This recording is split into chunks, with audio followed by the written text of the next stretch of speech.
Welcome to Kenton's videos. Enjoy the video. You start by confirming the car and fob support remote start. This prevents wasted steps. Check battery level in the fob so the signal sends cleanly. Once done, park in a ventilated area, engage the parking brake, and shift to park. The system refuses to start otherwise. Make sure the hood, doors, and trunk are fully closed and any valet or valet-like security modes are off. Otherwise, the remote start will be blocked. You now execute the remote start sequence specific to your car. Often you press lock, then immediately press and hold the remote start button for 2 to 3 seconds. This layered input verifies intent and avoids accidental starts.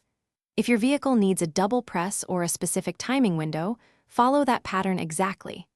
After initiating, watch for flashers, horn chirps, or dash lights that confirm the engine turned over, and listen for the HVAC. You finish by either driving normally after unlocking and entering, or by shutting the engine via the remote if needed. If the remote start fails, first replace the fob battery and move within closer range. Many failures are simple signal issues.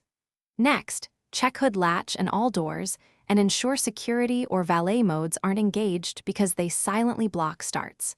If problems persist, consult your owner manual or dealer. Some vehicles require software configuration or dealer.